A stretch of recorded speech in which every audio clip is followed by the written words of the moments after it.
It's a 45-minute security program on Viewer Television, Abuja, Nigeria.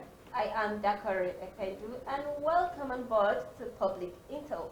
Now let's begin the show with the latest top security stories from the Nigerian Armed Forces to the Nigerian Police and other paramilitary agencies that made the headlines during the week. During the week, Police Commissioner urges fleeing Rivers residents to return. Also during the week, Nigeria's debt, fast becoming unsustainable, may reach 34 trillion naira. This is coming from the Lagos Chamber of Commerce and Industry, LCCI. Buhari signs air service agreement with US and other countries. During the week, kidnap Kingpin Evans, others open defense on October 16th. The Inspector General of Police orders AIG CPs, that's the Combination of Police, to sack and prosecute errant cops. Troops killed 4 bandits, arrested 7, says military. During the week, kidnappers abducted former National Commissioner, demands 30 million naira ransom, and Civil Defense deploys sniffer dogs, 7,079 personnel. Now this is to ensure security safety during Saturday's governorship election in Ondo State. Gunmen kill monarch, 4 others in Plateau. Nigerian Senate demands new EFCC. And finally, on the headline during the week, the United Arab Emirates to begin visa issuance from Thursday. These are some of the headlines, these are some of the stories that made the headlines during the week. For today, we are joined in the studio by Group Captain Shehu Sadeeq, retired. Thank you for joining us. Thank you very much. You're very much welcome. Now, let's analyze some of these headlines. The concern about the growing debt profile of Nigeria. What is your thoughts on it, especially now that the bill has been passed?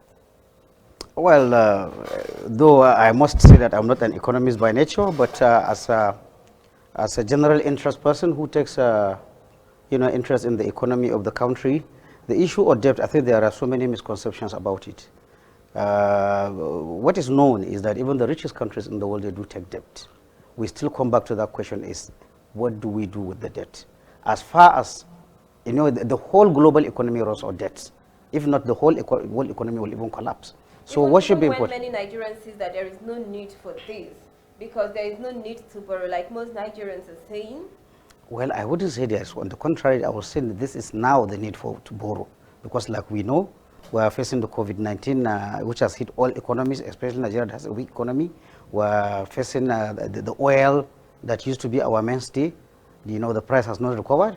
So if there has been need for us to borrow before, I think now there's more reason to do so. But like I said, the importance for the citizens is that the money should be seen to be used not that, and again, I think proportion to Nigeria's GDP and what it is owing, Nigeria is not among the most indebted countries. That is my own opinion. Okay, as the world continues to battle the stop for the spread of coronavirus, what is in for Nigeria and Nigerians with the signing of the air service agreement with the United States of America? Well, the air service agreement, again, as you can see, air industry, the airline industry is one of the greatest movers of global economy.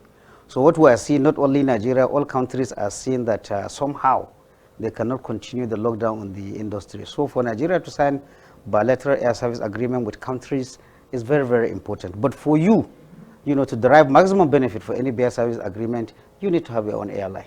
Because if you don't have your airline, as you can see, all the airlines, Nigerians are great travelers. But we don't have an airline of our own. For you to draw maximum bilateral air service agreement with any country, it has to be reciprocal. You give, chance for my airplanes to land in your territory, and also I land in your own territory. So like of now, without this, it's like a one-sided, equation. All right, the scourge of kidnapping continues. What are we not really doing right to bring this menace to a stop, but at least to minimize it? Well, again, we come back to the issue of general security.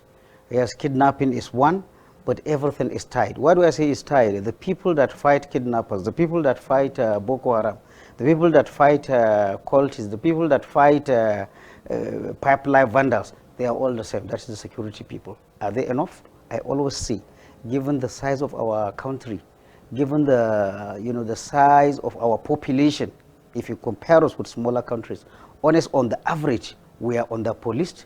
We have a low number of military. And unless, it's not the only issue, but that is the basic issue, because you have to have the numbers first before you talk of training, before you talk of equipment, because there is no amount of training or equipment that can make up if you really don't have the numbers. You don't have the technology. We are not a technology country, so numbers are what we rely on.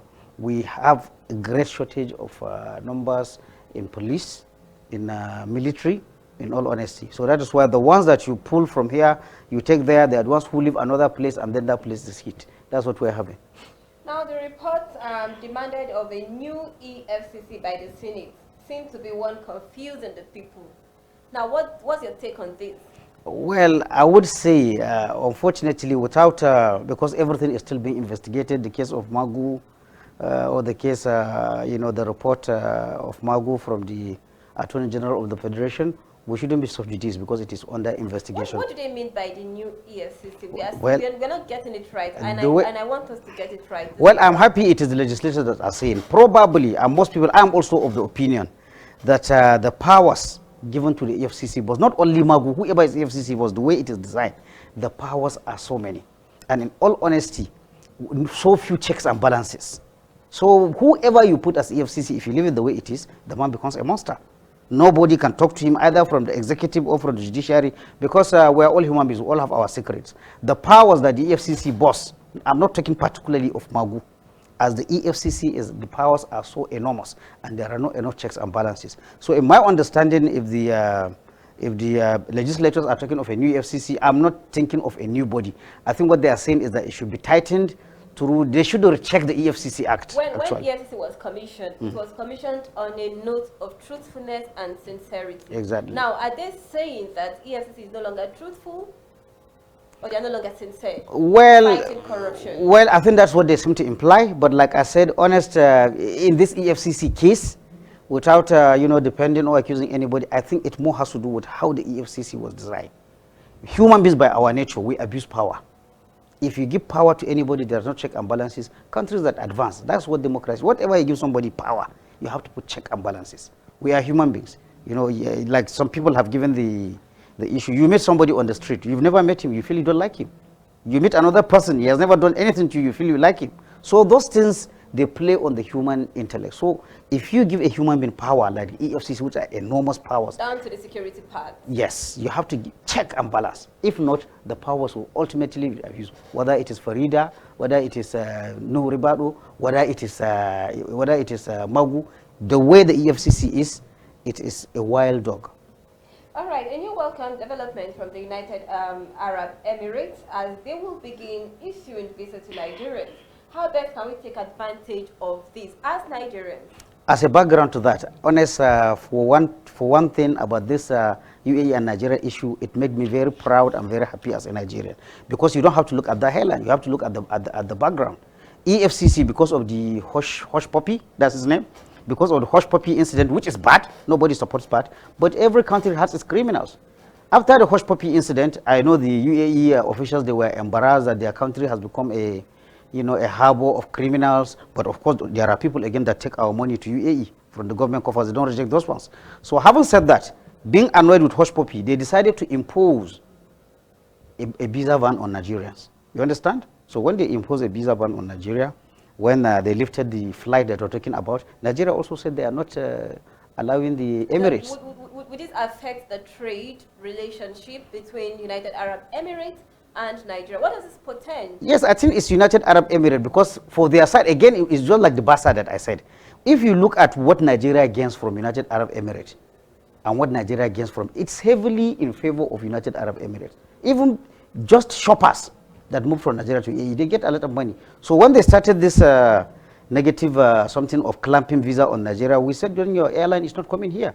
And by the way, the Dubai, Abuja, Lagos route is the third most lucrative route for the Emirates Airlines. So when they realized that they are going to lose by being unfriendly to Nigeria, that's when they lifted the visa. They lifted the visa ban, and then Nigeria also reciprocated Emirates Airlines. So honest is good. Sometimes in democracy, you have to remove the golden. Democracy is supposed to be you do me, I don't understand. But sometimes you have to remove the velvet gloves and show the iron fist that is under. That's what we did. Okay, thank you very much for your insight. And that's Group Captain Shehu Sadeeq retired. And that's on the headlines for now. We still have him in the studio. After this break, we'll continue our conversation, of course, with our guest in the studio on SARS and brutality. Do join us again. We'll be right back.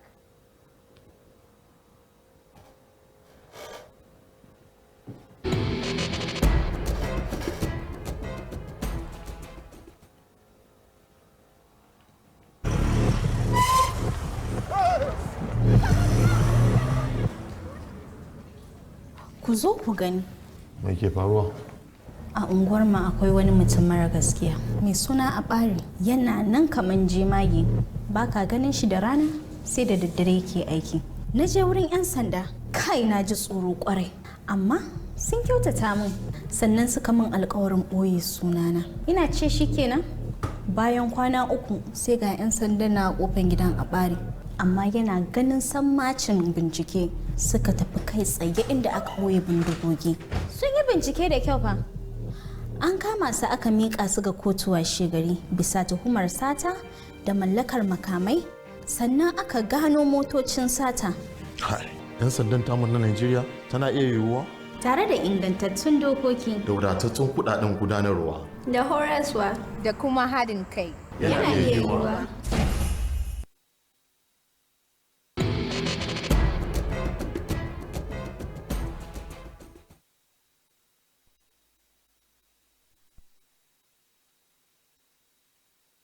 Right in the city of Abuja. The Special Anti-Robbery Squad is one of the 14 units in the Nigerian Police Force Criminal Investigation and Intelligence Department, which was established to detain, investigate, and prosecute people involved in crimes like armed robbery, kidnapping, and other forms of crime. In 2009, after several years of operation, the squad grew in number and strength due to the surge of internet fraudsters and cultism in universities. SARS operatives infiltrated Nigerian university, made several successful arrests, but in the process harassed innocent youth. Now their actions have led to a general outcry by Nigerians that SARS should be banned with the End SARS campaign. The End SARS campaign started a few days ago on social media, following complaints of harassment by Nigerians. Following this outcry, the IGP, that's the Inspector General of Police, earlier on Sunday banned the Federal Special Anti-Robbery Squads from stopping and searching on Nigerians on the route.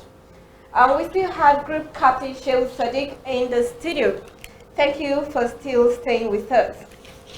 Now, going through this, on Tuesday, Akin Alabi, that's a member of the House of Representatives from Oyo State, has filed a motion to dissolve the Special Anti-Robbery Squad. Now, my question is this: would dissolving help this matter?